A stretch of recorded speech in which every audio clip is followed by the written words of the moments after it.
program is part of the Scene Project's podcast network. The Scene Project features interviews with independent musicians, comedians, and artists from across the Midwest. Become part of our community and support local art wherever you are.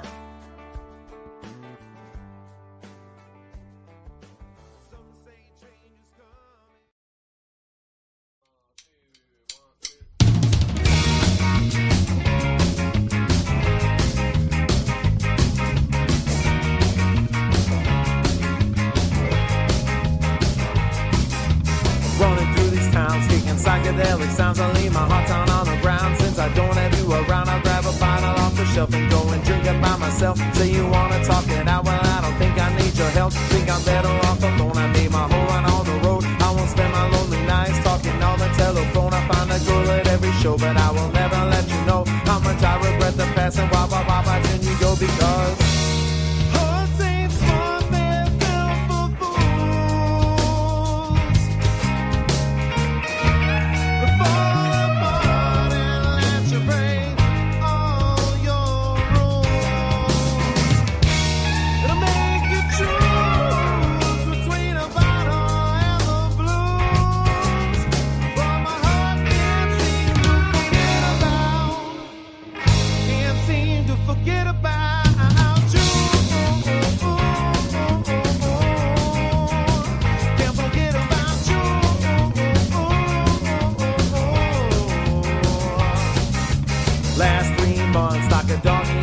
I got my heart off your leash, but you still infect my brain. So now I'm running round in circles, cause I can't forget the pain. Like 1,000 shiny daggers every time I hear your name. Though I have to get control of my body and my soul. I pick my heart up off the floor like I had to twice before. Should've cared a little less, we should've loved a little more. Now we both regret the past as we're walking out the door, because hearts ain't smart, they're built for fools.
Welcome into another exciting episode of The Scene. You are here tonight for Love Noise, powered by the Midwest Original Music Organization and Music Mogul AI. Shout out to Music Mogul AI founder and my co-host, Brad Stewart. Brad, welcome in.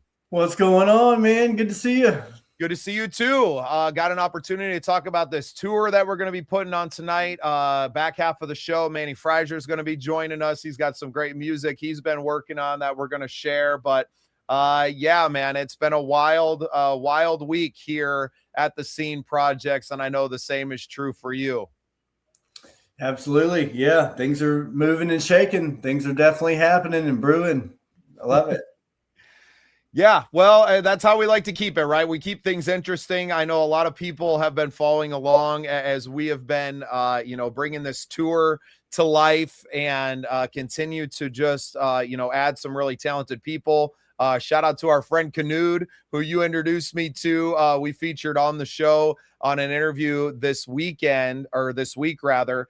And it sounds like you might be jumping on the tour bus with us, man. We got a stowaway already. I know it. It happens like that sometimes, That is the touring lifestyle, isn't it? It is. But yeah, it's such a great idea that you had, to do this in the way that you're doing it, combining a conference with the songwriter showcase and, bringing in kind of the B2B and, the B2C model. And it's just a perfect flywheel effect where everyone kind of benefits. And I think it's a really great idea. And obviously a lot of others are seeing, the impact that it's going to have. And, man, it's just such a great community that you've built. And I think everyone feels that. And that's why you get people like Canoe that are just like, I'm ready, first time he talked to you, so. Yeah, well, and the fact that we have a lot of the proof in the pudding already, I think is the big part too, is it's not just an idea. The community is rather fully fledged, for between the Midwest Original Music Organization group, which is over 900 members strong, plus what the Scene Projects group has, and just the platform that we've built, over 360,000 views on our YouTube channel. We've been a little slacking on getting our shorts out there and everything. I saw that we were way down on the views for the month, but our focus has shifted, right? Yeah. To actually, it was more than the views. It was about just kind of having the proof of concept and the social proof, where now above 300,000, you kind of proved your point. Okay, you can create content. Nobody's worried about, can you crank that out at 30, 40,000 views a month still? What is the quality of the content? And I think that's more what we've shifted to at this point is, where are we? What is the quality? The quality of the conversations has always been good. We have a new show called Real Biz. That's been a pleasure to talk to people, not just in the music industry, but the businesses adjacent to the music industry, food and beverage, marketing companies, and just all of these different professionals now that I have an opportunity to bring in. I have a little bit of a give to them, and who knows what those relationships end up sparking. Maybe our potential sponsors and the relationships that we're building become the support that the community so desperately needs to do these bigger things that we really have our sights set on.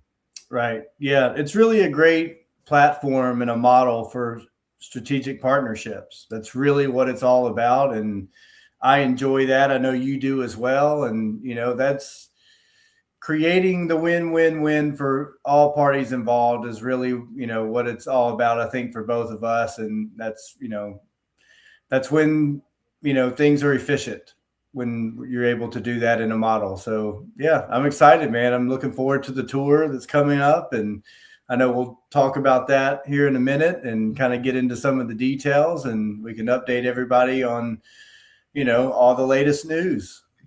Well, before we get too far into the show, I really want to share something that we worked on together, in the last 7 days or so since we were last on. And it's a little bit telling us about Music Mogul AI. So we're going to roll a video that you and I created together, you having an opportunity to tell people about a little bit about your backstory and to do that. But instead of just having you do it face to face, I'm going to go ahead and play the video that we created and let people check that out. So this is Brad Stewart telling you all more about Music Mogul AI.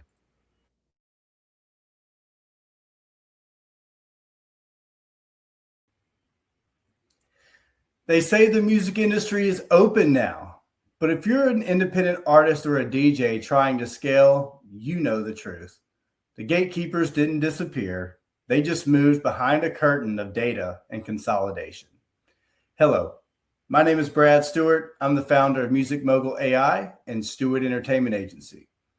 For 20 years, I sat at every seat at the table as a booking agent, a publisher, a publicist, a business manager, a consultant, and even as a mentor. I've worked with over 300 artists, from hungry up-and-comers to Grammy winners. After the world stopped in 2020, I went looking for the tools to run my agency for this new world. However, I found nothing that fit.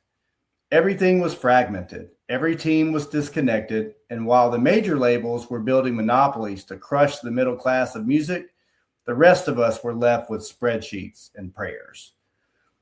That's why I built Music Mogul AI. But I didn't want to just build another productivity tool. I wanted to build an architecture, a way for the independent musicians, the bands, and the DJs to move with the same efficiency and intelligence as a major label, but without selling their soul. We've taken 2 decades of high-level industry strategy and fused it with a proprietary AI to create a central nervous system for your career. It's the efficiency that I needed with Stewart Entertainment Agency, now refined into a weapon for you. But here's the catch. Music Mogul AI isn't for everyone. We aren't a mass market subscription service. We are a premier tech-forward partner. Our consulting is baked into the software because tools don't win wars. Generals do. We are hand selecting a limited cohort of artists and DJs who are ready to stop playing industry and start building an empire. We are licensing this technology even to major agencies next year. But for right now, the advantage belongs to the independents.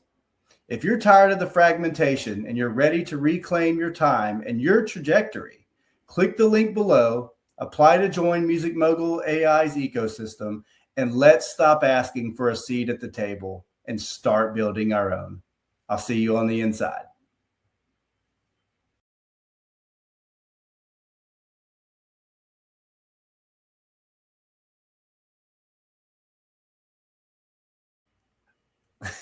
I'm really proud of that one, Brad. I thought you did good, man. Yeah, we won't say how many takes it took for me to get that one. It isn't easy. It isn't easy being on camera or being, making recordings and creating content. I'm very fortunate to have put in all the reps that I have up to this point so that I feel very comfortable. But, for a long time, my first probably 50 episodes I was doing where I was looking up at the screen like you could see in my eyes from there. And it took literally being on a coaching call with someone that's like, what are you looking at? And I was like, what do you mean? She's like, for love of God, look at the camera. And I was like, oh, yeah. And it makes for a much better product, right? But I had to be told that because I wasn't thinking about it. I haven't spent an exorbitant amount of time on camera before that. And even when I've been on the TV news, they're like, don't look at the camera, right? Like pretend we're not here. And I was like, it seems so crazy to me. But I thought you did great. I thought it really was a wonderful piece of the puzzle that maybe people weren't getting without that. So nice to have a piece out there for everyone to watch and engage with. And you guys check out Music Mogul AI, musicmogulai.com. You see it right here. Link in the descriptions or in the comments. I'll put it in the comments right now as well. This stuff is going to change the world. And Brad, can you share a little bit more about, what it truly is? I mean, we know that it's a booking agent, but it's so much more than that. It really is, man. Yeah, it is an ecosystem that is built for the future of the music industry. And it is the formula for what I believe that the future of the music industry will look like, even 3 to 5 years down the road, because tech is great. And I love AI and, it does a lot of the heavy lifting for us. And it can do a lot of the repetitive tasks, that really just kind of burn us out. It can do some of that stuff for us, but we're still in a relationships business.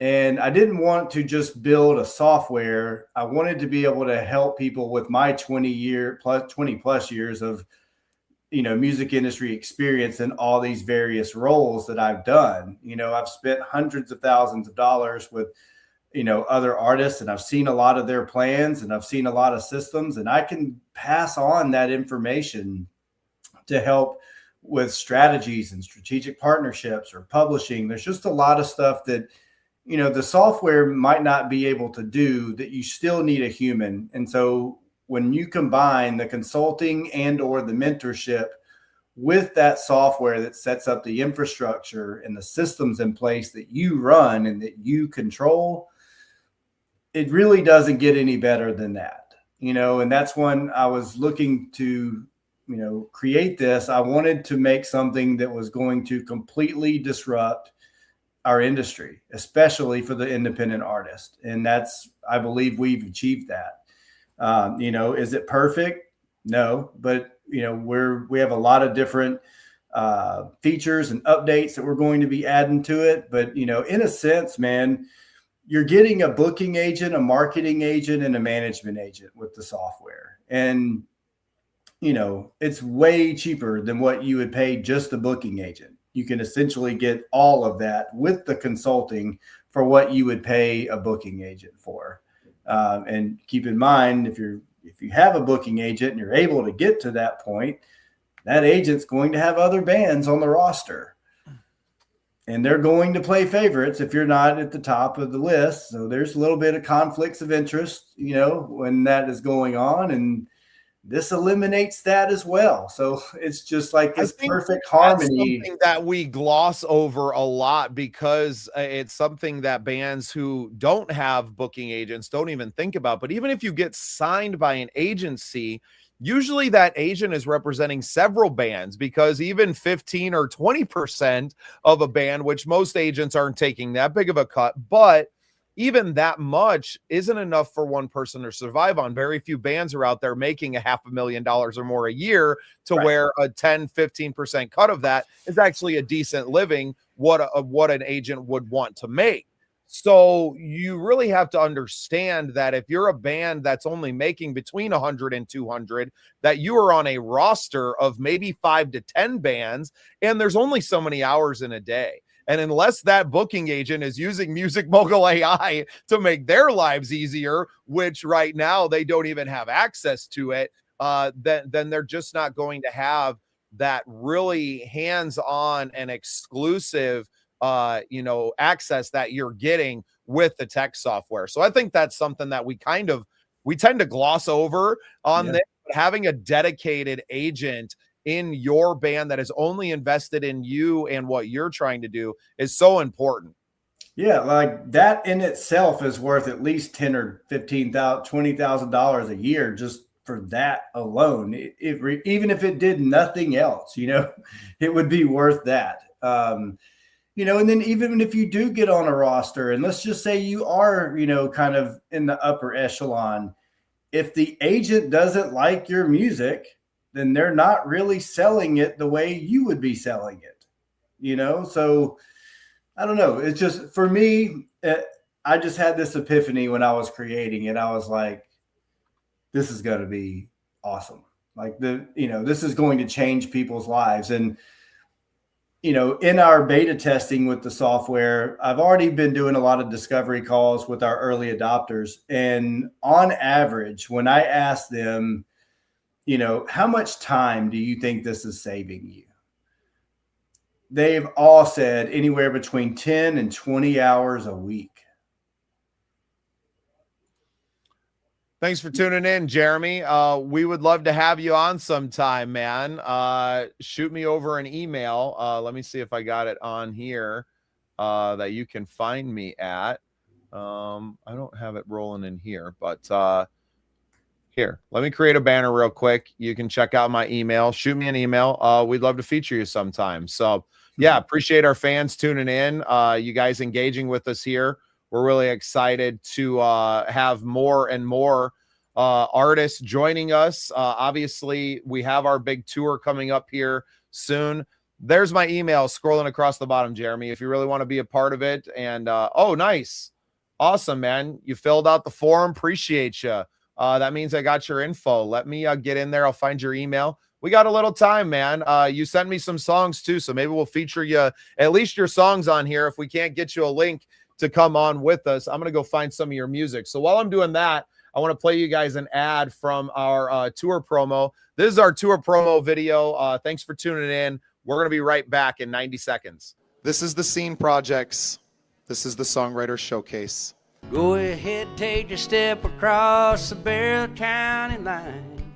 You can hear the truth as it whispers through the tops of the Georgia pines. I'm fishing for walleye.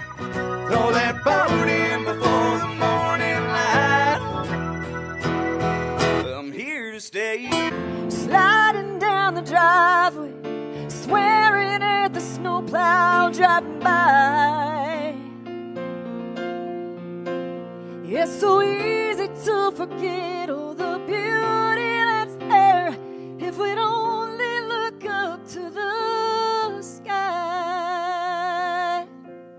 If I could change your mind, you know that I would. No need to say goodbye, the point is understood. You told me that it wasn't enough, but you gave all you had for me. Before we went our separate ways, I can't blame you, I messed it up.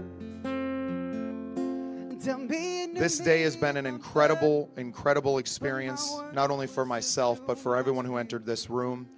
We hope that you enjoy the performances. We hope that you go and follow and find your new favorite songwriter inside of this show. And I pray that this community continues to grow.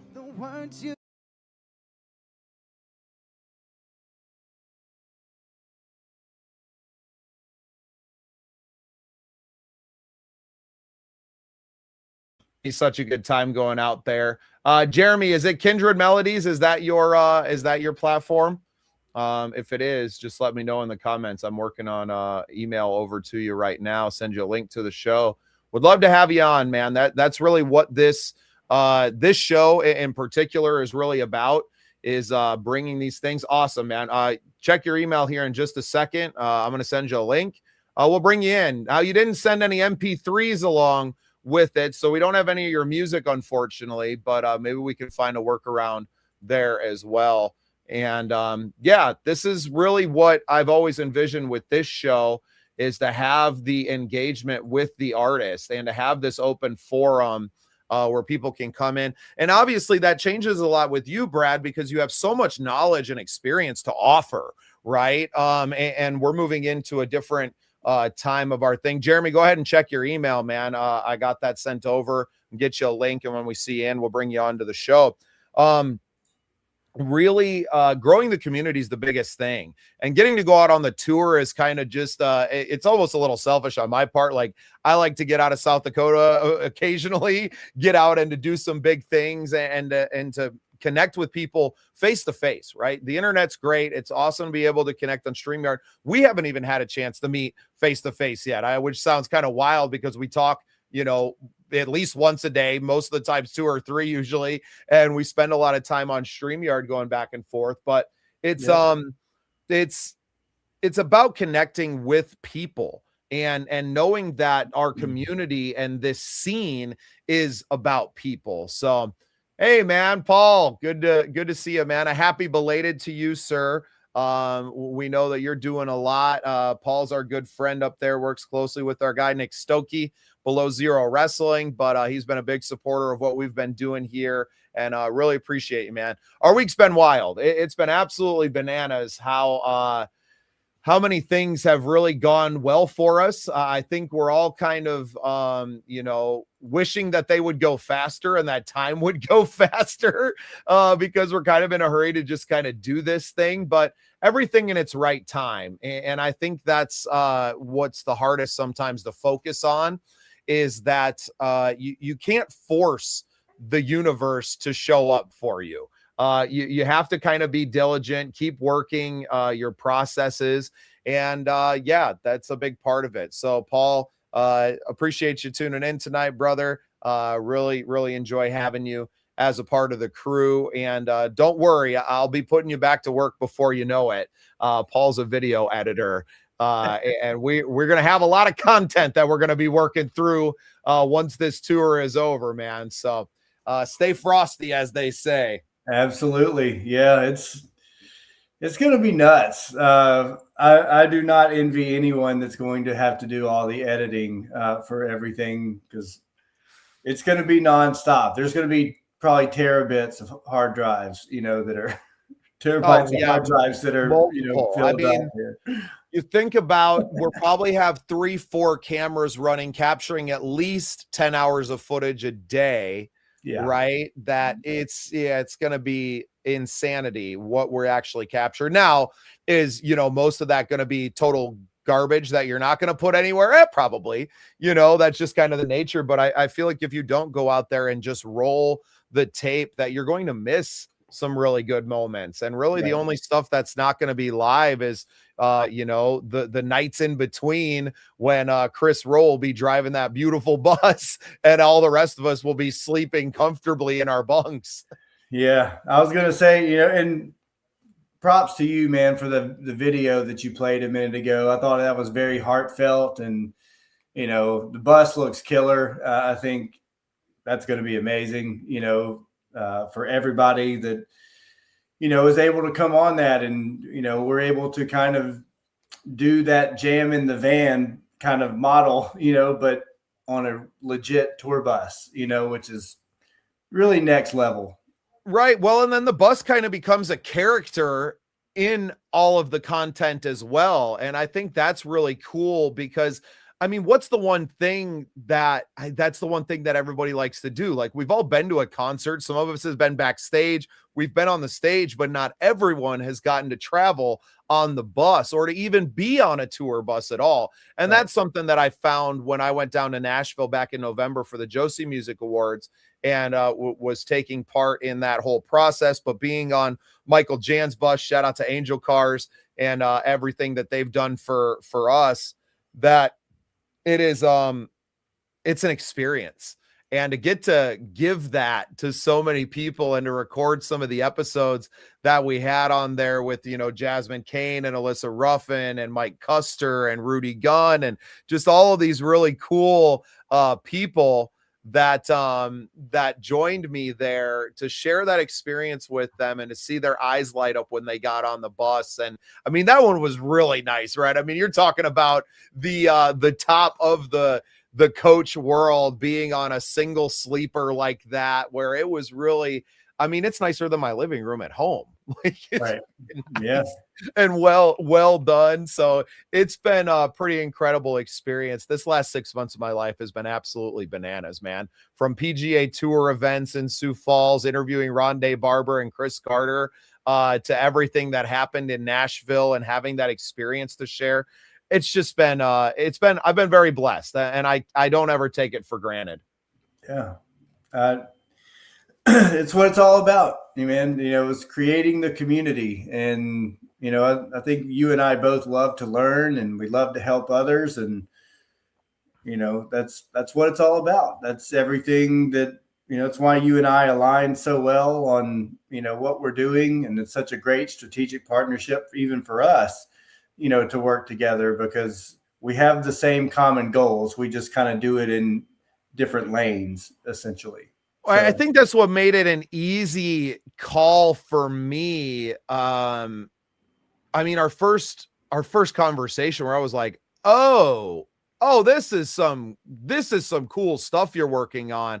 And I saw the value in it almost immediately.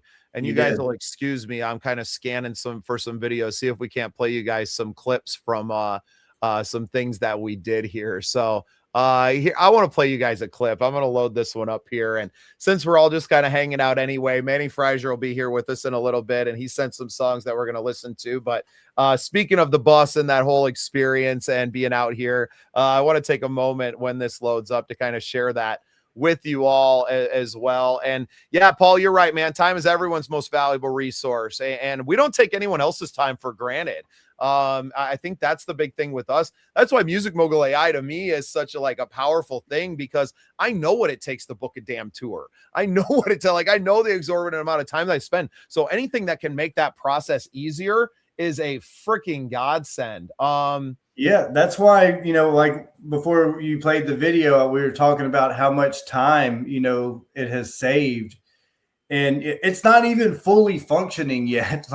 And it's already saving people 10 to 20 hours a week.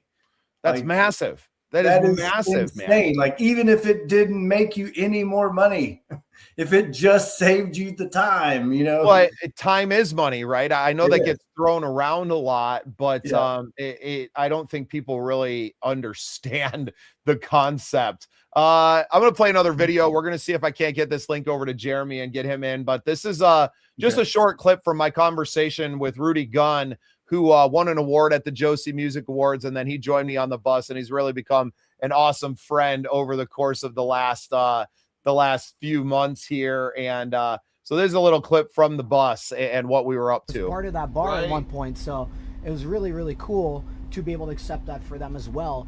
But first, walking onto the Opry stage for my own award, just walking on that stage, I'm pretty sure I said, "Holy shh," like to the lady on the stage, and it was wild just walking onto the Opry stage and then standing in a circle, the unbroken circle, and just looking at all those seats, how many thousands or millions of people have sat in those seats, and how many legends have stood on that stage, on that exact circle, both at hallowed ground, both at the Ryman and at the Grand Ole Opry. It's just, it was incredible to stand there. I got that look, I think, that everybody's talking about, and I was just trying not to shit my pants, really, man.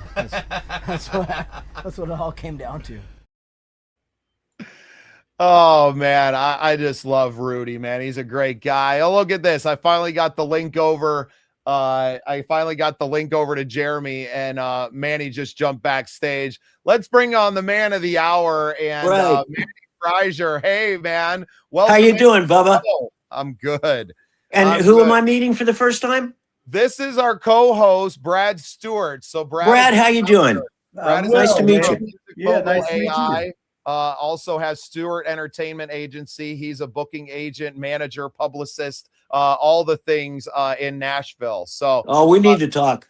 Yeah, well, nice to get people together, and that's why I absolutely love this show. Want to welcome you in. Thank you. Get the songs now too, so I got those loaded up. We're going to listen to some of your music tonight. Okay. I'm really excited, Manny, and I'm glad you were able to join us. I know we had a little bit of mix up on time, but you hauled ass home, and here we are. What's a time zone between friends? Right. Well, now with the internet, it's not much, really. Not much. We've spent our last couple of Fridays very fortunate to talk to our friend Lionel Lodge, the founder and president of Sync Lodge. He's all the way in Vienna, Austria. So 8:30 our time is like the end of his day, right? Yeah. 7-8 hour time difference. But to get to spend that time with, people who have become good friends now, and someone who's allowing us to use, his IP, right? His book that he's written, and making it available at a discount to our artists and our people. And also letting us make a little money off of that in commission to fund the dreams that we have. So it's really incredible. This thing just continues to grow. Even in the short week or two it's been since we met for the first time. Well, having met you once before, I knew immediately that you were headed places. I just could feel it. And I wish you guys the best with it. And it sounds like it's already starting to happen. We appreciate that. Manny, I know I've had you on the show. The episode hasn't aired yet. So just would love for you to share a little bit with Brad and our listeners that are on with us live, a little bit of your backstory in the music business, because I think, it's really unique for one, and it's one that goes back a couple of decades. You're being kind, sir. A couple of decades. It goes back to the 60s. And it goes back to me as a teenager, writing some songs. I'm going to just give you the highlights. We can go back to what you want to go back to. But writing some songs, meeting Jerry Kasnitz at the University of Arizona, who wanted to manage me and kept telling me I was going to be a star. And then doing some recording, which is what I wanted to do. And then because he wanted me to get live experience, I joined a band called the Grodes. And we ravaged Tucson, Arizona for 3 years, 65 to 68.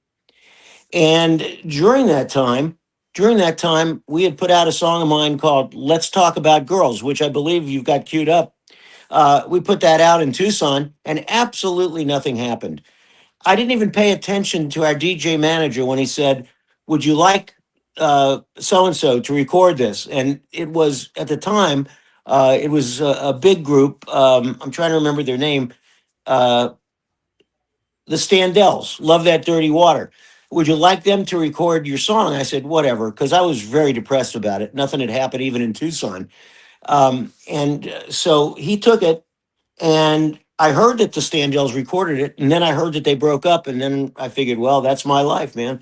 Uh, 15 years later, I'm working at A&M Records as an executive, and a new executive who'd been a rare record dealer comes up to me and he says, "Are you the Manny Fraser?" And I said, "Do I owe you money or something?" And he said, "You don't know, do you?" And I said, "I've been accused of that."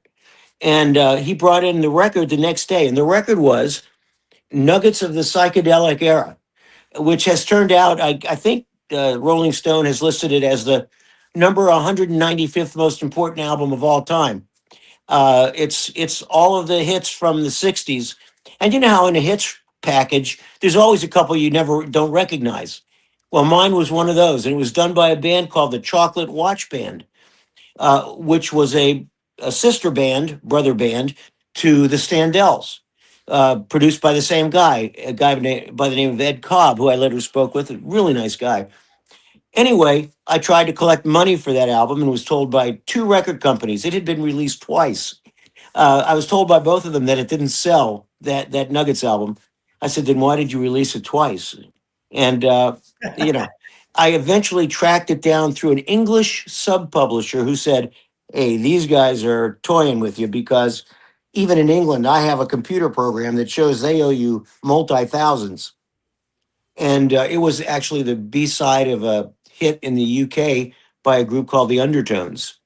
Anyway, I finally, collected some money for that, and I went on to leave the band.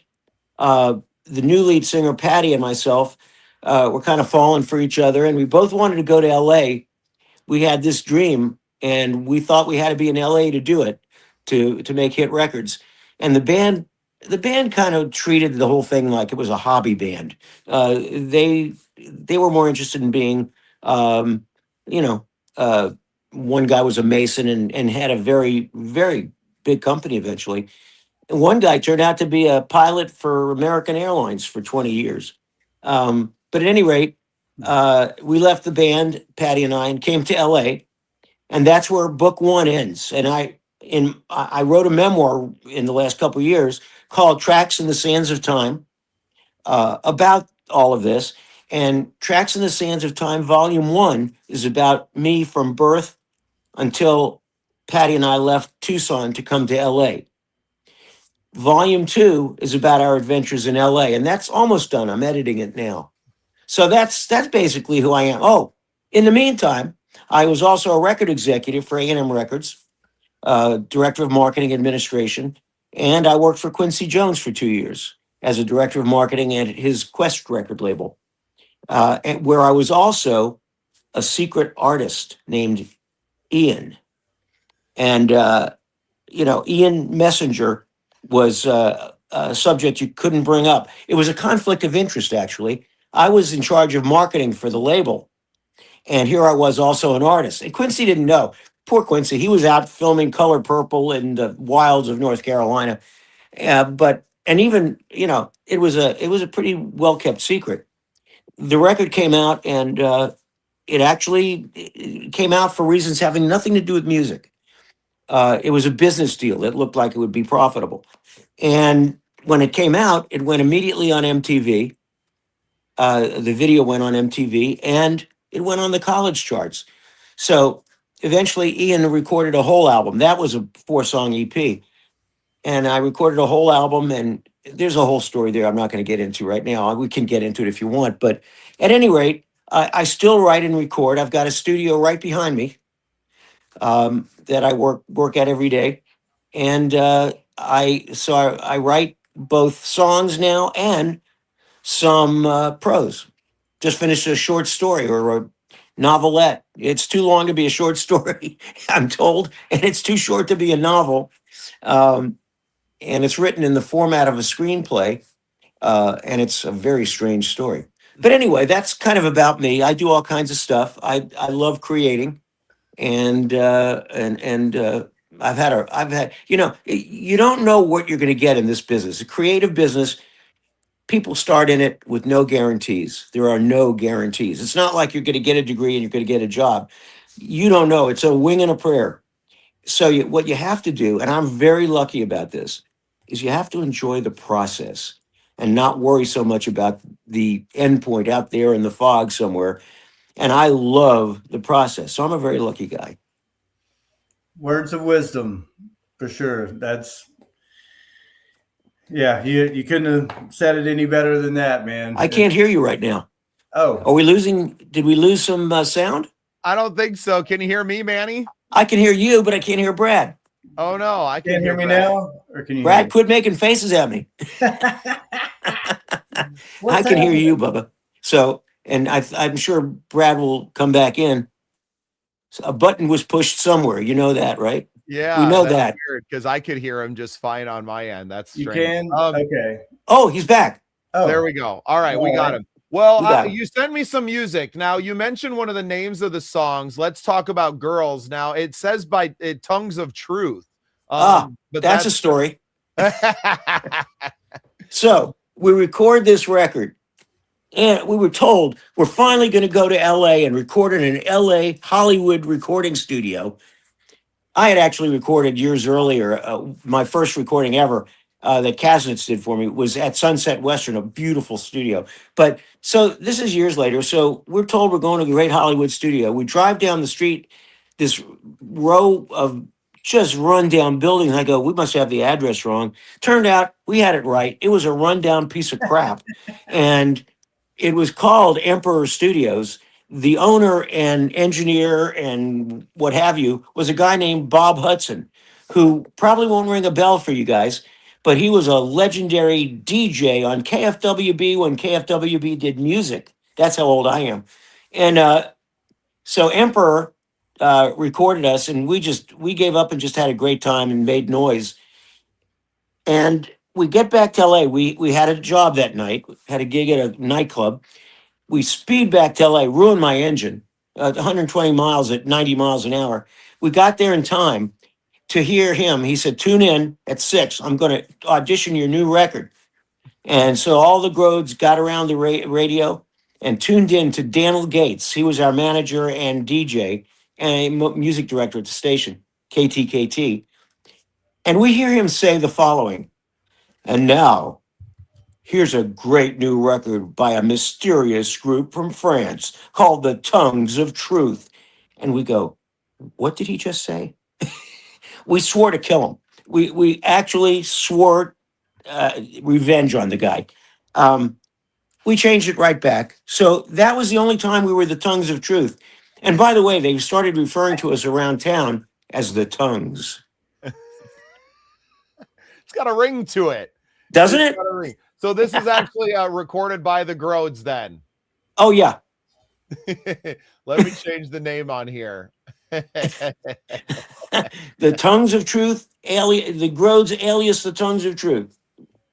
Whatever. How fun, man. Well, this is Let's Talk About Girls. We're going to have a listen. We're going to come back. We got our good friend JC on set that's going to join us too, Manny. So good. Everybody stick around. We're going to listen to some music and we'll be right back. Party.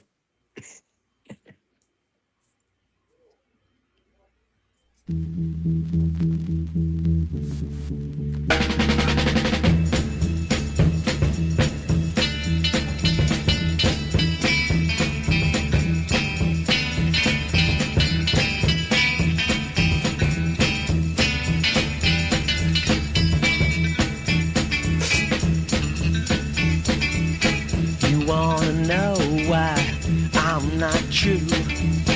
You wanna know what's wrong with you? Nothing's wrong, girl, you're really tough. Just one girl and that ain't enough. I gotta love them all, baby, not just you. Gotta love them all, that's what I gotta do. Oh yeah! Talk about girls that I can't eat, girls that I never talk about, girls that live next door, girls that beg for more. See that little girl go walking by, turns me on when she gives me the eye. There comes another one, looking so fine. Won't be happy till I've made her mine. I've gotta love them all, baby, not just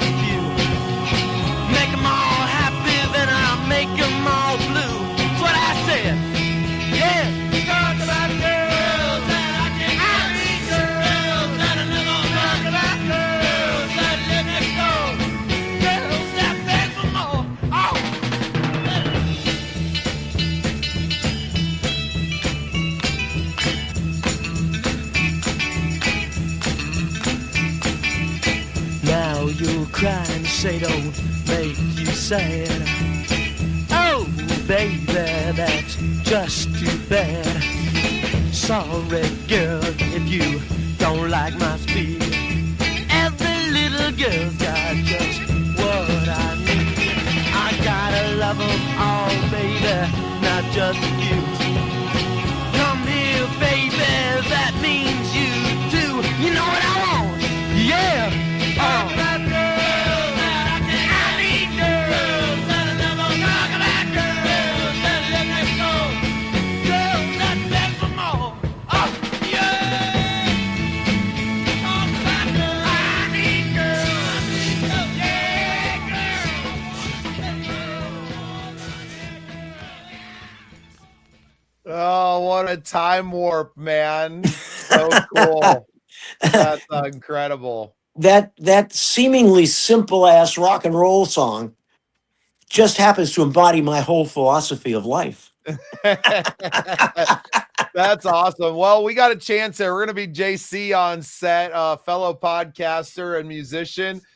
Hey, welcome to the JC. show, man. Hey, how's it going, everybody? It's great. Manny to Fries be are here. Nice to meet you. I can't hear him. Can't hear you, JC. Okay, hold on. I can hear him. Try I muting can hear and him, unmuting yeah. yourself. Yeah. Now I don't hear Brad. Uh-oh. I don't hear Bubba. Oh, You hear me no. now? Must What be- happened to Manny's sound? Somebody fix Manny's speakers. I know. Where's our production crew? I am the production crew. That's why it's going to hell. Oh, man. Right when something's good about to happen, it crashes, man. I've had it happen to me a lot. How about I'm now, not Manny? sure what you hear the issue is, but I felt better before when I could at least hear Bubba. Uh, Oh, that's so strange. I don't know what happened, Manny. I don't know if maybe you need to leave the studio and come back on your phone. yeah, probably. Yep. Can you hear me now, Manny? Can you hear us now? Checking. 1, 2. Okay. Hey, he's got Yeah. nothing. Yeah. Okay. Got nothing. Okay. You got Well, the chat we're gonna going? try to figure Manny's sound out. Okay. See if I can get a chat through to him here. JC, tell us a little bit about you, man, since you're My new to mic the show seems here. to be working. Yeah, you're I'm not getting anybody though. I can hear you. So, you know, I'm just JC, trying to feed my dog. Sorry, every day. guys. I'm out here in La La Land by myself. We see Manny. Thanks. I'm 42 years old. Make music with AI for memories, keepsakes, and they're all real life stories. I've moved a lot and met a lot of people in and out of the music, also in the fast food industry. So I've been working with fast food for a really long time and got to experience something that a lot of people don't experience, and that's goodwill and humility, stories that I've been able to write because of AI and to heal hearts too as well. So like I'm a creative person all around. I was adopted at the age of 6. I got over 10 siblings that were also adopted out. So I come from a very traumatized life, but now I found music, and where words fell, music speaks. Yeah, that's awesome, JC. Thanks for sharing a little bit of that. I'm gonna try to bring Manny back You're in. See if he can hear us backstage. now. Yeah. Backstage. Can you hear You're me, in Manny? the show. How about now? Manny, can you hear Try me? leaving the room. If I could find the button, I would do it right now. Is there anybody in there? There you go. Oh wow, Okay. maybe he did it. I think he has to reset it. I've had this little platform here for a little while, and I've had experienced some glitches on high times. So like they actually have a community on StreamYard that you can connect with other podcasters that use the same network. So it may be one of those times where things are glitching. I'll Maybe. just kick him Technology. and have him come back. Yeah, it's probably the best Here he comes. Manny, can you hear us? There you go. Yes. I hear you guys. It's the same answer as always. Unplug it and reset. Unplug, reset. So you can hear me now too, Manny? I've got you all, I believe. Does that Yes. mean I get to restart? I've never been so happy to hear your voices. Yeah, well, that was awesome. We were just getting to know JC a little bit.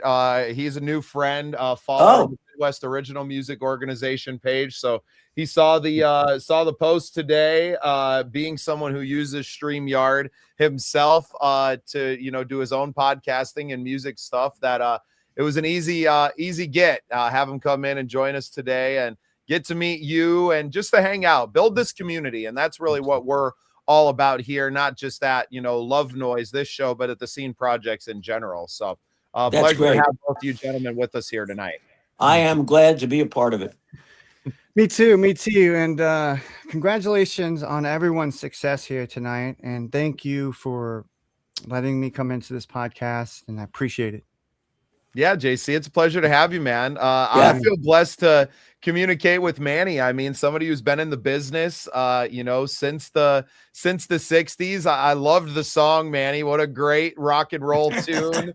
You have to picture us, if I might. You have to picture us. I was writing for this too. You have to picture us playing in rotted out basements for sorority and a fraternity bacchanalia. I mean, we would be in an inch or two of booze. Guys, some of the more macho guys dragging girls across the floor by the hair. I just don't even want to think about some of it.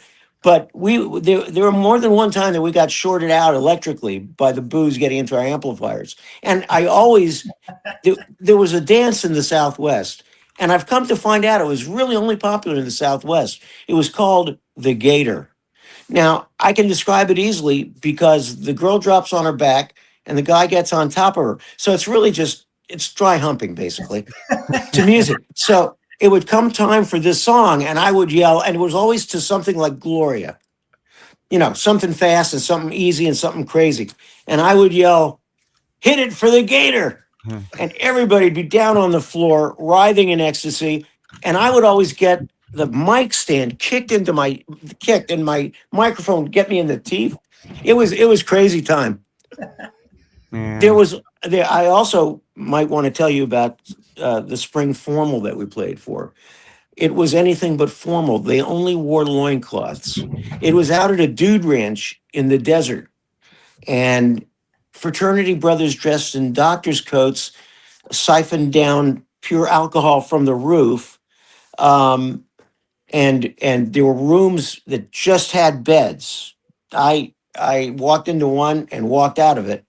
And that's what the Grodes played for. That's who we were. And we were, as I told you, Bubba, we were known as the Stones Band. We were loud and raucous, and we rocked. We weren't sophisticated, but man, could we rock. I love it, man. What a time to be alive, Manny. It was really, something? It was the best. It really was. Yeah, for us young fellas like JC, a few years older than me is all, we missed out on a lot of the good times. By the time that we grew up, man, they'd made everything illegal. So now it's on the swing back, right? Marijuana is pretty much legal in most of the country now in some form, and nobody drinks like they used to. That's for damn sure. Now that's probably for the better, for the liver especially. And, the cars are a lot faster now than they used to be too. So just a different time out here. 60s and 70s, we had a lot of the smaller dance halls, and there was a lot of them. There's a couple of them still that are standing, but the stories that like my my father-in-law and his cohorts, they like to tell of a place called Groveland Park, which is, one of those places like, Buddy Holly and the Big Bopper played really before their plane went down out here in South Dakota, or somewhere between South Dakota and Iowa, that they would play in those days. You used to get those bands, and these kids would fill them up. And then over the course of, the 70s and 80s, as, drinking and driving became more and more dangerous, and kids were, mangling their cars up, that the cops just would hang out close to him, and it kind of shut that whole party scene down. Oh yeah, we worked at a couple places here, not long term, but auditioning for some. I don't know if they were yeah, they were there in the '60s. Gazari's and what's the one? We auditioned for another one too, but Gazari's we did. There was a club called the Cheetah down in Long Beach, and we were there. But by and large, we were an Arizona group. We worked in Phoenix as well, but Tucson was our home. Brad, any questions for Manny off the top here, knowing the little bit of sliver of information that he's given us about his life so far? Any pressing questions from you before we get into another song from the Grodes? I mean, he's definitely named a lot of, legendary venues for sure. Yeah. Yep. They were even before my time, but I know of them and have, heard a lot of other bootleg kind of recordings and things from some of that. I definitely loved the last song. It had like a Doors feel for me, a very similar sounding instrumentation. Thanks. Yeah. Thanks. Kind of sounded Robbie Krieger-ish, a little bit, which I thought was really nice. And definitely, like Bubba said, it's like this snapshot in time, when you can just hear music, when you hear that kind of instrumentation and the sound, it's, just pure for that time period. And it just, I don't know. It's well, great. it was right there. Yeah. Right in that pocket. Absolutely. Yeah. We also backed up people too in Tucson, and you'd be surprised that they're very different. We backed up, of all people, Bobby V at an outdoor stadium in Tucson. Bobby V, who did, I don't know if you're familiar with him, he did Rubber Ball and Take Good Care of My Baby.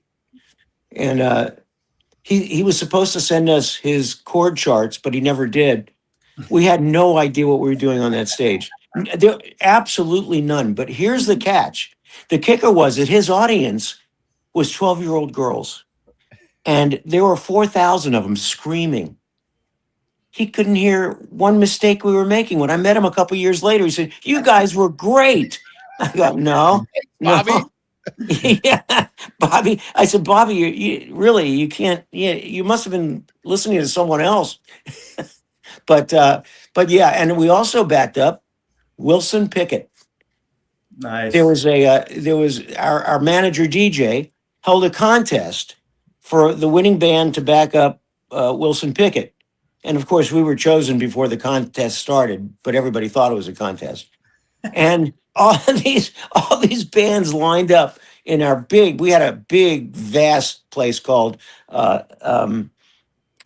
Speedway Roll-A-Rama. It was a big cavernous room. I saw Hendrix there. I saw a bunch of people there. But anyway, so we're supposed to back up Wilson, and the time comes. All the other bands have played off to our sides and other. So and he was the nicest guy, just the nicest guy. He comes on and we start, and we knew we were going to be good because we did that song, and our bass player was the lead singer on that song, and nobody sang R&B stuff like CR, Rick Robles. So CR had that song pinned. So Wilson comes on and we start, and we are just sailing, and we hit the chorus, and all the electricity in the microphones go out. And there's Wilson going. And so we're like looking at each other like, okay, this is not good.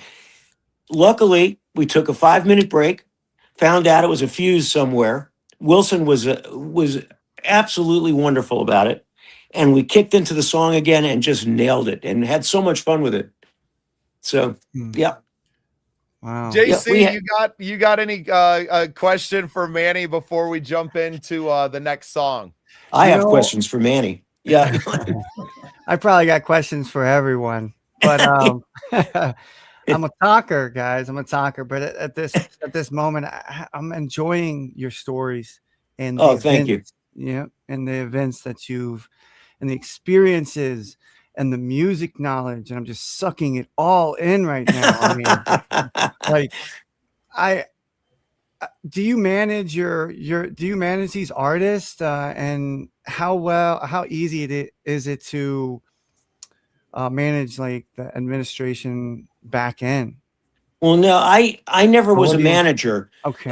What I did was during all of this hubbub of our first years in LA, recording for Mercury and then for 20th Century Records, I went back and got an MBA, and I at USC, and through that I got a job at A&M Records. My MBA was in marketing, so I got a job as a marketing administrator. Essentially, I was a coordinator. My first title was executive assistant to the president, and then I was a marketing administrator. And so I worked on marketing end of projects. Okay. So when a Styx record would come out, I would coordinate between the guys who were doing graphics, because that's important in selling, and I would talk to the guys in promotion who sent people to the radio stations, and I would talk to the guys who went to the retail stores to talk about sales, and then merchandising as well. So, so I got to work in all of those areas, and I later worked for Quincy Jones in the same area. I was director of marketing for a small label, his label, Oh which yeah. is which was called a vanity label. In other words, it wasn't a real label. Certainly at the beginning, it was given to him because they wanted to keep him at their label as an artist. So they gave him his own label called Quest Records. And when he decided he wanted to build it out, he hired me and the guy I worked with, and therein lies another strange tale. Hmm. But that's what I worked in. I never got into management. I can tell you right now, industry, the industry adage, which tells you nothing and everything, and that is the most important thing you can have is a good manager, and the worst thing you can have is a bad manager. so, so, Right. so if somebody's Absolutely. not going to be good for you, get Mm. away fast. You gotta But get away. but you can't these days, especially. You can't really. I don't know the last decade. I've not followed it. I'm sure it's different now. Everybody has entree now through the web. I mean, you can record something in your living room and put it out. But back then, you had to have a good manager in order to get to a record company, or the record company wouldn't be interested, or they would mistreat you. If they thought you were dumb, they could do anything with you, like moldable clay. Mm. But if you had a good manager, they listened. And that was critical. But here was the catch again. The catch was that it was almost harder to get a good manager than a record company deal, because the good ones were in such demand. Yeah. In other words, there ain't no easy way, really. I mean, you can get lucky, or you can know someone, or you can just work forever trying it. And that's what I did. In fact, the reason I wrote Tracks in the Sands was I decided, well, wait a minute. All these famous guys write memoirs, but nobody unfamous writes memoirs. I'll be the first.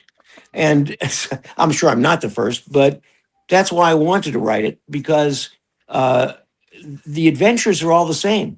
The stories are all the same. For instance, I was telling Bubba, I think, that I just finished reading Mike Campbell's book. He was the guitar player for Tom Petty. And Mike's story is of a band just like ours. They were hanging around Gainesville, Florida. They couldn't get arrested. I mean, they were good. They got jobs, but even when they got a record deal, the albums didn't sell. But something happened, and they made it. That's the difference between the Well, Heartbreakers and the Birds. I actually have a little bit of inside baseball on that. So they were signed to Shelter Records first. And I got the pleasure of working with the producer, Max, who actually did their first two albums because he worked with the owner of Shelter Records. They actually moved Leon Russell's studio from Oklahoma out to LA to the Sunset Strip to record Tom Petty. And he really believed in him. And you talk about a good manager and a record label that believed.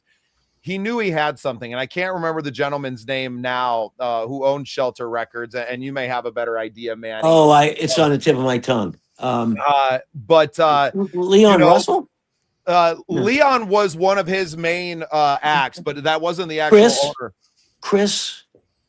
Oh, I'm not sure. Anyway. Yeah, but anyway, so yeah, Max was actually living in Oklahoma, and he was friends with Leon. And then when that whole thing happened, they ended up in LA and recording, this guy. This guy, he's going to be a star, and it's Tom Petty and this band and the Heartbreakers, and they really had no idea what they were doing recording, right? Like recording, you had these incredible songs, but he shared a story with me that has always stuck with me. It was when they were doing Breakdown, and they literally playing it, and the drummer was just being so busy that they started going in and taking things away from him until it literally got down to the kick, the hi-hat, and the snare drum. And they're like, there it is. And they talk so much to me about serving the song, right? And that song, and you hear it now where you don't hear, there are no drum fills, there's nothing, there is just the simple thing, but that's what the song needed. And they were really learning together as a band, as the Heartbreakers. And you had this incredible songwriter who, Tom was, and this ability to connect with people and to tell a story, and having someone that believed in that and gave that artist the time and space to evolve and to become who they were to be.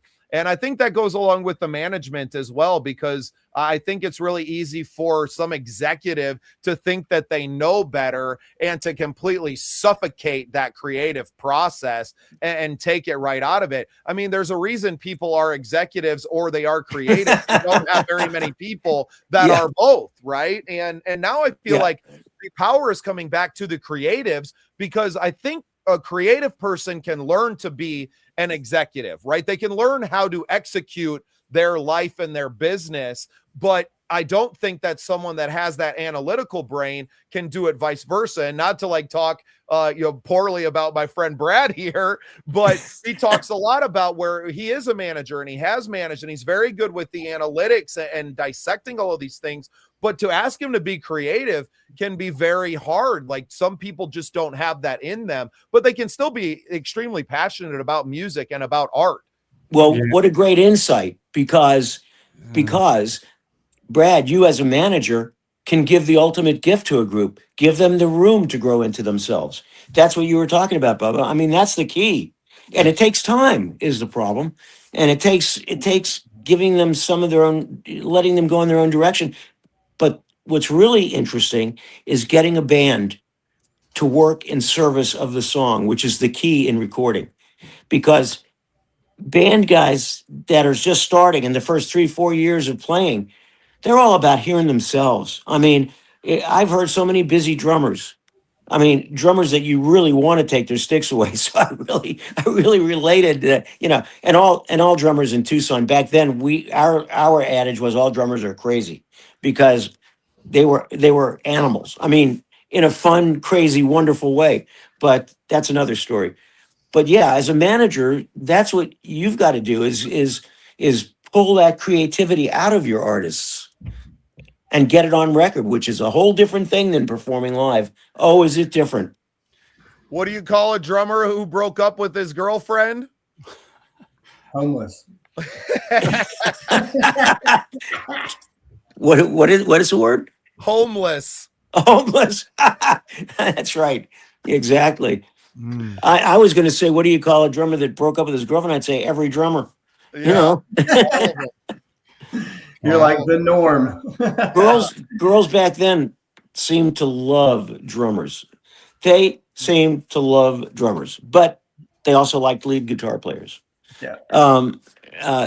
It's very interesting, because when Patty was first going to join the band, we already had an established band. We were the number 2 band in Tucson. We were the Stones band, and we were number 2 in popularity to the Beatles type band, the Dearly Beloved. And we worked harder, like Avis, and we had our thing down. And one day, our manager Dan calls and says, "I heard this young girl sing last night. You've got to hear her, Manny. You've got to hear her." I said, "Dan, We do not need a girl singer. We have our sound. You don't put a girl singer in the Stones unless it's Claudia Lanier at the end of that one hit. He said, you just got to hear her. And the next day, this kind of gangly young girl, just a kid, walks into my apartment, sits down with her guitar, says she's a folkie. And I played, I think I played, I don't know if I played one of the Jefferson Airplane songs right off the bat, but when she sang Gracie Slick, she was stronger than Gracie Slick. Out of that kid came that voice. And everybody in the band was like, oh my God, look what we found. And we didn't care at that point anymore. She was such an amazing performer that we just accepted her and we're glad to have her, except for the drummer. That's why I'm telling this story. We brought her to the first time I brought her to a rehearsal, and I figured these guys would scare her away because she was 16 and we were in our 20s. And the first thing that happens when I walk in with her, and Cable Von Mar, our drummer, that's a name that was given to him. That's not his real name. Cable takes his drumstick, smashes it through the drum, and goes, I hate chick singers. Well, I looked at Patty, and she smiled, and I thought, okay, she's growed material. Anyway. Incredible. Well, I think that's a great segue into the next song we're going to play here. Another one by the Grodes called Okay, this Girl. Before you play it, let me give you a sentence or two of background. I included this one because this was our first recording about 3 years before Let's Talk About Girls. This was our first recording in 1965, and that's it. Okay. Well, here we go. This one is Girl by the Grodes.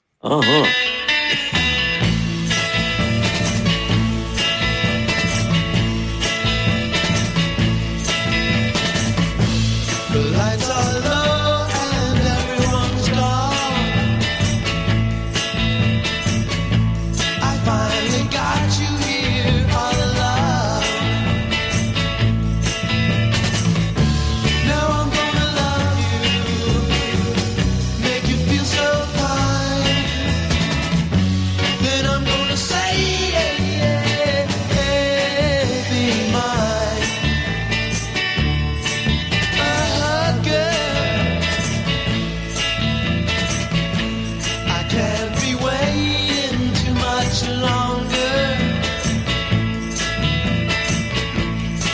For you keeps on growing stronger.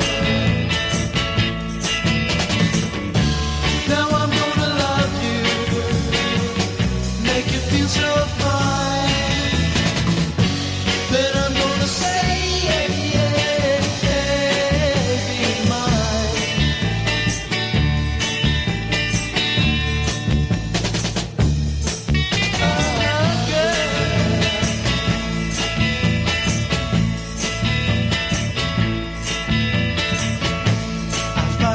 Got you here in my arms. Feel the glow of all your charms. I'm gonna love you until you're silent, until you say be mine.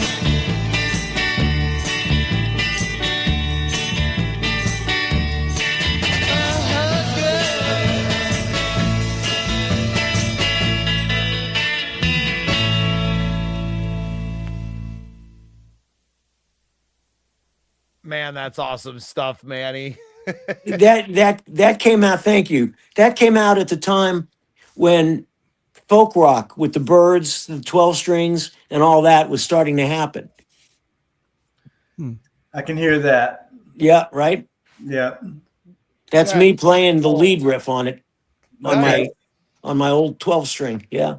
Yep. Yeah, in a lot of ways, I feel like that one, the recording is actually better than the one that was done 3 years later. You got it exactly right. In that crappy studio, the Let's Talk About Girls was done in that crappy studio. Girl was recorded in a place that called Audio Recorders in Phoenix. It was owned by Dwayne Eddy, and it was one of the better studios in the Southwest. And we were very lucky to be close to it. I mean, 120 miles, and it was a good studio. That great sound, man. I just that classic 60s vibe. Right? It's very, Yeah. I mean, I almost had to turn my lava lamp on. Yeah, exactly. I love it. Oh, Brad, would love to go ahead, Manny. Go ahead. I wanted to say something to Brad about management. Yeah, sure. I've been thinking about management. As an artist, I remember how badly we needed a manager.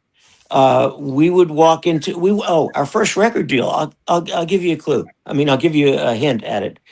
Our first record deal, we were taken by Joe Saraceno, who's the guy behind the Ventures and the Sunshine Company, Back on the Streets Again and Happy. He was a big star producer. And Joe, fast talking Joe, talk like this, babe. Talk like this. Hollywood. He was old Hollywood. Took us to Mercury Records, and they gave us a budget of $12,000. Now, any manager would have said, no, it's going to be more than that, even back then. Yeah. And out of that $12,000, Joe and the local guy from Mercury took another $4,000 as a kickback. We were left with $8,000 to record an album. And out of that album, we got a top 100 record. It went to number 100 in the country. Yeah. So we needed a manager so terribly badly. Yeah. There's I'm sure you know, Manny, but I don't know if everybody else, all of our listeners know, but there's a famous quote by Hunter S. Thompson. Do you know what it is? You ever heard of it?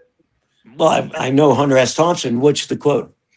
The music business is a cruel and shallow money trench, a long plastic hallway where thieves and pimps run free and good men die like dogs. There's also a negative side.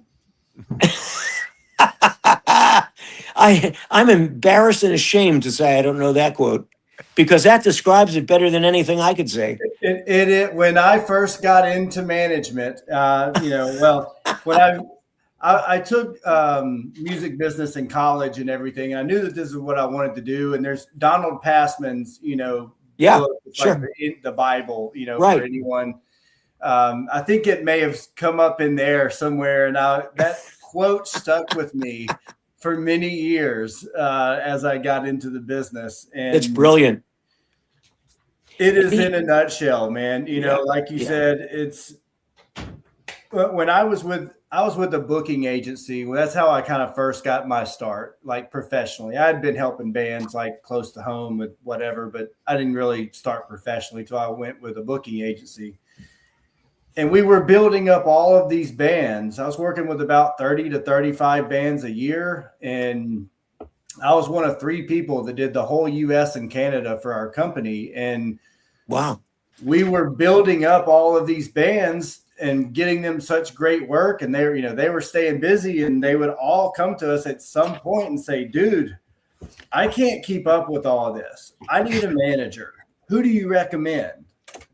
And we didn't have anyone to recommend because this guy had stabbed us in the back and this guy had done this, and we didn't have anyone that we could trust. To find someone you can trust and someone who's knowledgeable. That's right. Near impossible. And the knowledgeable part is so critical, because you have to know, the manager has to know, is $12,000 for an album too much, too little? You have to know where all the bones are buried. You have to know where all of the land lies, and they depend on you to tell them, is this good or not good? Is that good or not good? So it's a very difficult job. And you would have, if you were managing them, you would have probably instantly been put in a kind of an enemy place to the booking company, right? Because the manager's working between all these to get the best thing for the band, whether it's a record company or a booking company. You know, Well, how much should a booking company be taking, and where should we be playing? right. Well, All for, and I've always explained it, booking agents are kind of the same way, but we kind of work like realtors. Our job is to find the win-win-win for everybody. right, That's the best way I know to describe it. But right. some, booking agencies and managers, you're kind of looked at almost like an attorney, like you're either hated or you're loved. It's one of Right. the two. There's no in between, Right. because you either get it, like you said, you either get a good one or you get one that's not. There's very little gray area in there. And also there's the manager who is amazing, but is such a jerk. Yeah. And there's the famous one in the record industry that everyone talks about. I don't know personally. Everyone talks about Irving Azoff as being the toughest guy that ever lived. Right. And I know him. And I have a story about him. When we were on Mercury Records, the local guy from Mercury said, because our record was climbing the chart, it was almost to 100. It was bubbling under the hot 100, guys. And so the Mercury guy called up, told us that Irving Azoff is putting together a small club tour for you guys. And we kept trying to find out when we were going to leave and all that. And we kept on trying. We were supposed to leave. Let's say we were supposed to leave February 1st. We all the way up till January 28th. We were trying to find out where it's going. And Patty even quit her day job so that we could go. And I went down there on the Friday before the Monday we were supposed to leave. And he made me wait all day in the outer office. And finally he calls me in and he says, "What do you want?" I said, "I just want to find, what the details are on the tour." He goes, "There's no tour." Wow. I said, "What do you mean there's no tour?" We went back to the Mercury guy who had told us it was being set up. And he goes, "I'm going to kill that. I'm going to rip his arms off." But in reality, I'm going to tell you, those guys were good friends and they're still good friends. I think there was either a misunderstanding between the two of them or they never intended to. Either way, we got caught in their wheels. Yeah, there's a lot of smoke and mirrors in Yep. this industry. And Yeah. It's a shame because the music is such a beautiful thing, it is. And, there's a lot of opportunists in this industry and just in every industry, really, and it seems to be getting worse, I feel like now Yeah. these days. But Yeah. it doesn't have to be that way. And that's why I got into management, because I was like, I know what needs to be done. And I have a booking background. I was a marketing major in college. So I was You're ready. You're ready. I was I like, got, I got you- something. yeah, what you got? Have you heard of a site called Indie on the Move? Yes. Okay. Very I was being mentored with a lady, Leah Masterson in Atlanta. She gave me that. I never knew what that was until I was venturing into more of in the music, and I started sharing that site out to managers. What is it? Things. It's a booking site. It has like, it's a database full of different clubs, and then it has college radio and college. Gotcha. It's still being, it's still being updated to this day. So That's a good source. and you can It just type is. in whatever city you want, and boom, you get there. You can contact them. It has the address, the phone number, and they even have a service through there. I wouldn't do the service, but you can do everything with your own self or liaison. So Right. Well, you can get Music Mogul AI, and you can have the AI software do it for you, and that's really what Brad's Tech has built on, JC. And I don't know if you were on the stream when we kind of mentioned the Music Mogul AI, but it builds upon the database that Brad himself has built over his 20 years in the booking agency. And with those and building in a marketing agent and all of those things to save you the time from even having to get on the phone, because it's really spend out the emails, craft the emails for you. Brad, you want to share before we have a chance, because we're going to listen to one more song before we all get out of here as well. But you want to share a little bit more about Music Mogul AI and how it's going to revolutionize the industry for indies like JC, myself, and Manny. Absolutely. Yeah. Very familiar with Indie on the Move. You know, if you're a local regional band, it's great. You know, it has a lot of venues that are suitable for that level. It's not always up to date necessarily, but at least kind of gets you in the target range, you know, where you can at least ask, you know, because talent buyers come and go all the time. You know, they get paid off of how well the shows do. And if they have a month that tanks, they're gone, you know. So it changes quite a bit.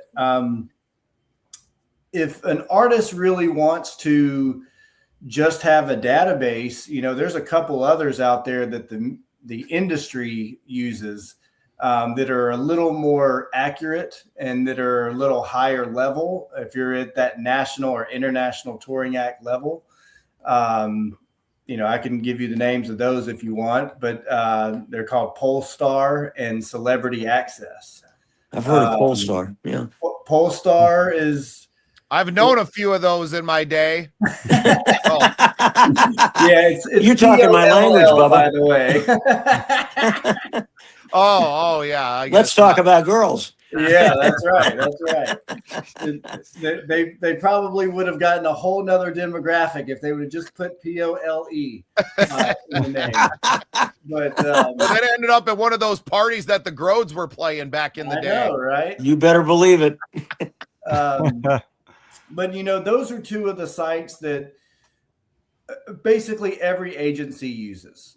Okay. It's one of those two. Sometimes I used them both at one point. You know, they both do the same thing essentially, but you know, if you're an agency, you want your information. It's the phone book of the industry. If you want your artist and your name listed and you want people to be able to reach out I get it. You put your stuff in there. Okay. Yeah. So if you're an independent band and you just want to find that information, you can pay, I think Polestar's like $800 a year, something like that. You know, for one seat, you get one login. You used to get more. They've dwindled down the functionality of that. But I mean, you know, I think Celebrity Access is about like $120 a month. So it's a little bit more, but you can do it month to month, where Polestar makes you do it for the whole year. But you know, you can do that. And that's, you know, that's what a lot of agents or agencies do. You know, they subscribe to that and then they work the system, you know, because it keeps up with all the information. Exactly. But, you know, Music Mogul, you know, I have 20 years of working with a lot of these venues and, you know, all over the world, not just in the United States, but internationally. So I have put all of that in there. So you don't even have to pay Polestar. You can get access to my database. And then not only do you get access to my database, but it's going to help you automate, you know, the outreach and the follow-ups. Like I was telling Bubba earlier, like if it just did those two things alone, it would be worth at least $10,000 or $20,000 a year. You know? It's spectacular. You know what I mean? So yeah. But what we do, you know, there's really two paths that artists, when they first sign up, they think that the software is the silver bullet. It's going to solve all their problems. And for some of them, it's going to help tremendously. If you already have all of your stuff together, you know, you've got a solid website, a solid electronic press kit, great live videos, great writer, stage plot. You know, if you have, you know, all the pieces to the puzzle to run things at scale, then the software is fantastic and you can jump right in. The majority of acts, about 85% of them, do not have all of that.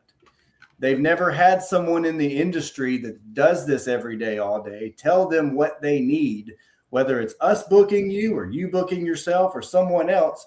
You have to create that content and get things together to give your team the tools to do the job. And if we're your booking agency, we're not getting paid to do all that for you. So You know, we can only leverage what you give us. So Right. a lot of my calls on my discovery tend to go one of two ways. You're either ready to jump in and run things at scale with the software, or you really need consulting from a music industry executive that's done this for 20 years and, you know, can really help you get everything together. Because if you're sending out subpar materials to the masses, you're really doing more damage than helping yourself. Exactly. You know, like you only get one chance to make that first impression. And if you make a bad first impression to a ton of people, rebuilding that will take you forever if it ever even happens, you know? So it's almost like we do consulting on the front end. We do like a light consulting package. You know, we're going to help you get all that stuff together that I just mentioned. We're going to help you learn who your ideal client profile is for your fans and the talent buyers, kind of your avatar, so to speak, we call in the marketing world. We're going to help you put together a business plan as well, which a lot of artists do not even realize that they need one of those, much less already have one.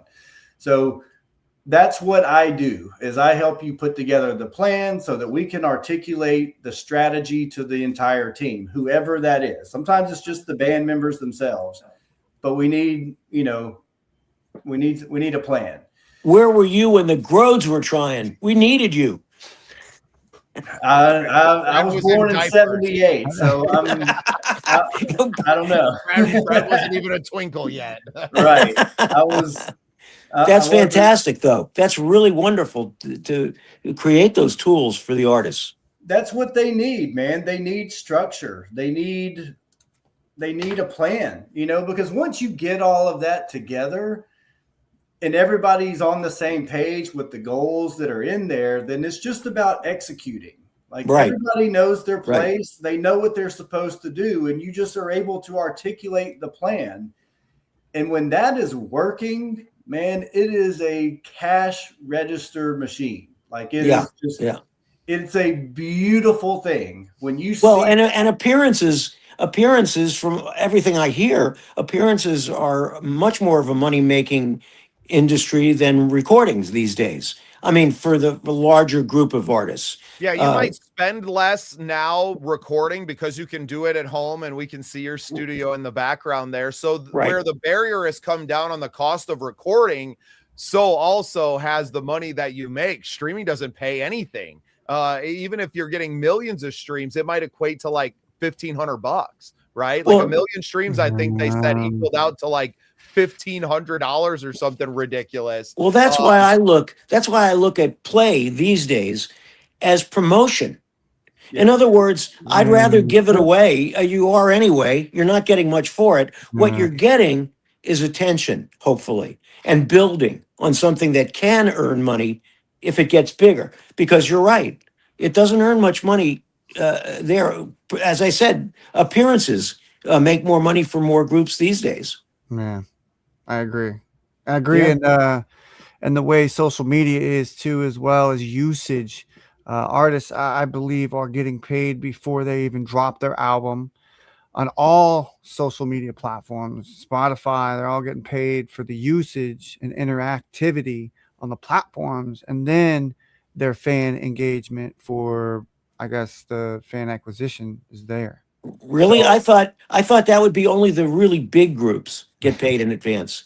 Well, I mean, there's influencer companies, Micro, Nano. Oh, right. Well, those companies bring in the songs, and then they pay them $2,000, and then they give it, send it, blow it up. Yeah, the influencers become part of the marketing plan, right? You're not sending it out to to radio stations anymore. You're getting a influencer that has several 100,000 followers or millions of followers. You're paying them a little payola, right? To like, hey, use my song in one of your reels so people actually listen to it. And that's kind of the new avenue of discovery. And it's such a big reason why Brad and I have been working really hard together on this tour, is to do part education, like what Brad's been talking about. So like we can prepare en masse all of these artists to like, hey, here's how you get your shit together. Here's the shit Right. that you have to have in order Right. for you even to really use the software that we're putting in front of you Right. to actually put you on the road to play these shows.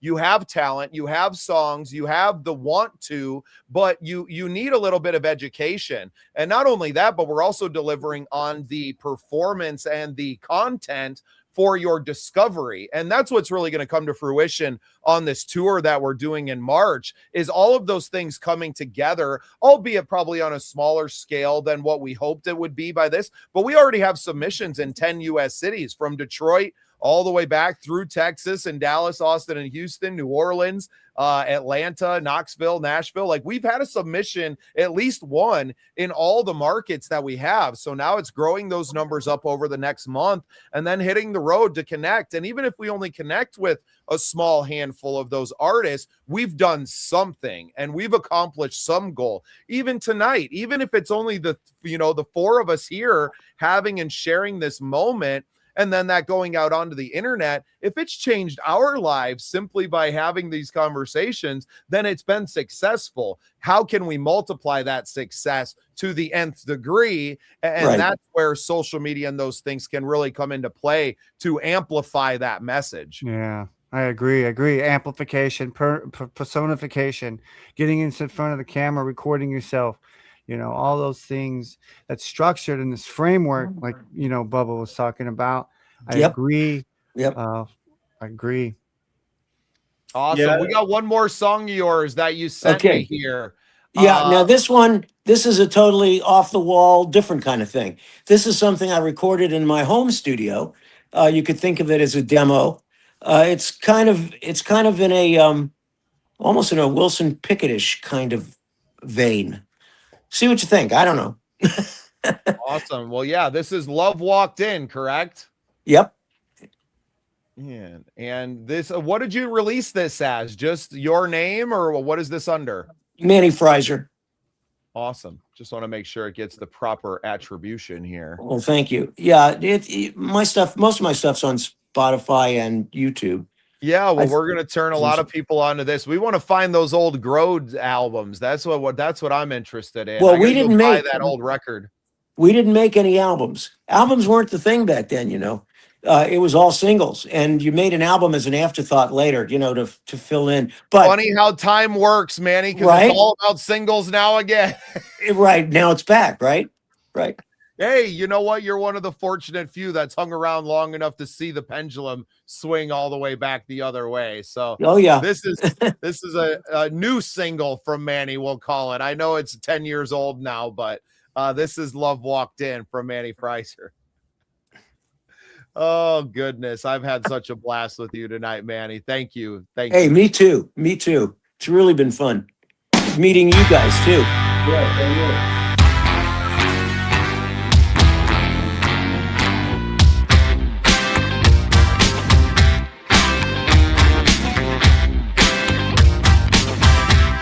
Well, I've been searching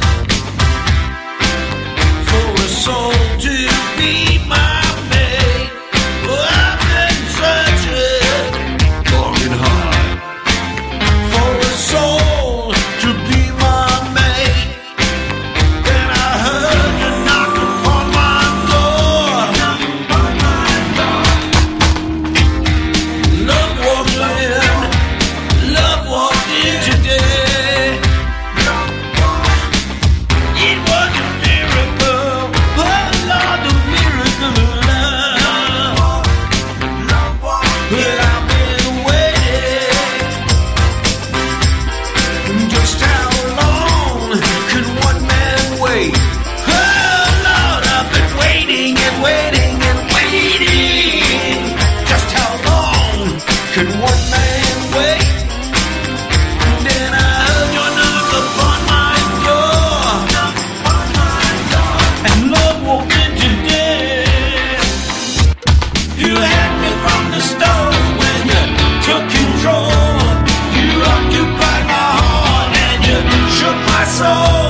Gonna hold on so tight.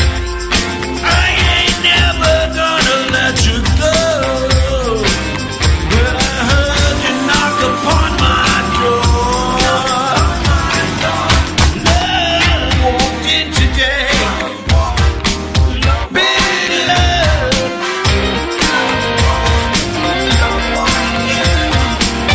I heard love walked in. It was a miracle. Oh Lord, a miracle of love. And I heard a knock upon my door. And love walked in. I heard that knock upon my door.